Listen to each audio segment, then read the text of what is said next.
नमस्कार प्रेक्षकांनो, मालिकेच्या पुढील काही भागांमध्ये आपल्याला खूपच जबरदस्त असा ट्विस्ट पाहायला मिळणार आहे.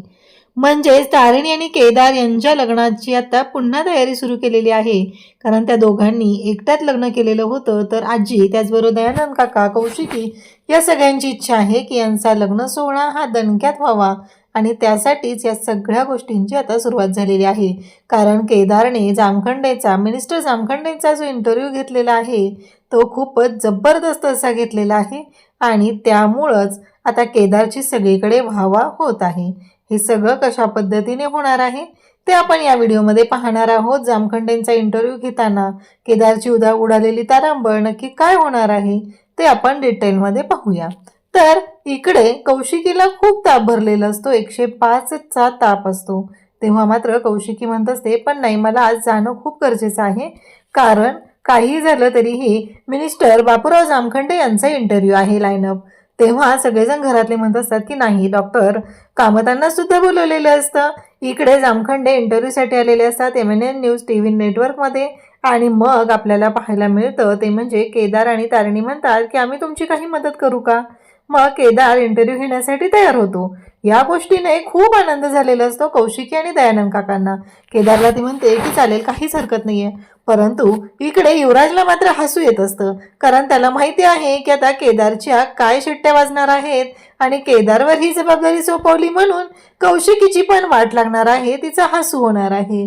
त्यानंतर इकडे आपल्याला पाहायला मिळतं ते म्हणजे जामखंडे इंटरव्ह्यूसाठी आलेले असतात आणि मग तिथं आल्यानंतर केदार तिथे असतो. केदार त्यांना बोलवतो आणि त्याच वेळी इकडे पाहायला मिळतं केदार त्यांचं स्वागत करतो. पण जेव्हा तो त्यांना नमस्कार करत असतो तेव्हा त्याच्या हातामध्ये अस्मिताने ज्या काही फाईल्स पेपर्स आणून दिलेले असतात ते पेपर्स खाली पडतात.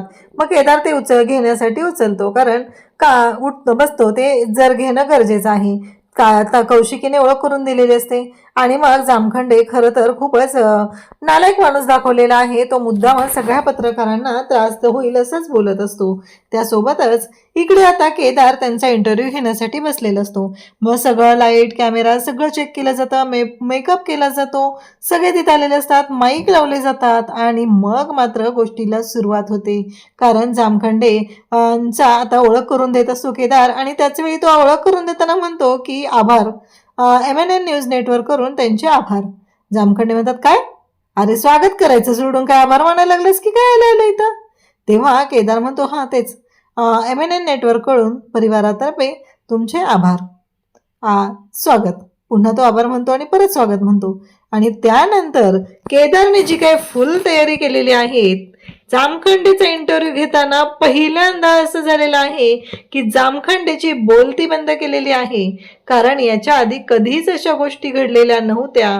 कारण जामखंडेंना असं वाटायचं की जे सगळं घडलेलं आहे त्या सगळ्या गोष्टी आतापर्यंत आपण म्हणत होतो त्या पद्धतीने झालेल्या आहेत. परंतु जामखंडेंना दाखवून दिलेलं असतं की नक्की काय घडलेलं आहे. आणि मग मात्र खूप जबरदस्त अशा पद्धतीने इंटरव्ह्यू होतो.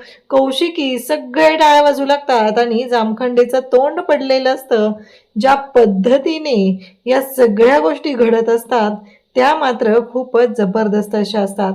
त्यानंतर इकडे आपल्याला पाहायला मिळतं आता इंटरव्ह्यू तर छान झालेला असतो आणि सगळेजण पाहू लागलेले असतात आणि त्याच वेळी हे सगळं जेव्हा घडत असतं तेव्हा मात्र सगळीकडे आता वाहवा होत असते, ती म्हणजे केदारची. केदारने ज्या पद्धतीने हा सगळा इंटरव्ह्यू केलेला असतो तो मात्र खूपच छान असा असतो. सगळेजण पाहू लागलेले असतात. त्यानंतर आता इकडे आजी त्याचबरोबर दयानंद काका, कौशिकी यांचं बोलणं सुरू झालेलं असतं. आजी, दयानंद काका म्हणजे दयानंद काका आणि कौशिकी दोघंही एकमेकांना म्हणतात की केदार आणि तारिणी यांचं लग्न तर आपल्या समोर झालेलं नाहीये, तर मला असं वाटतंय की त्यांच्या लग्नाच्या बाबतीत थोडंसं आपण विचार केला पाहिजे, असं त्यांचं सुरू असतं. आणि मग कौशिकी म्हणते की आपण त्यांच्या आजींशी वगैरे बोलून घेऊया, आजी कशा आहेत माहिती आहे आपल्याला, असं ठरलेलं असतं. आणि मग आजींशी बोलण्यासाठी इकडे जेव्हा गोष्टी घडत असतात तेव्हा मात्र इकडे आता तारिणीचे बाबा सगळेजण तिथं पोहोचलेले असतात. आणि मग तारिणीचे बाबा तिथं आल्यानंतर दयानंद काकांना भेटायला ते आलेले असतात.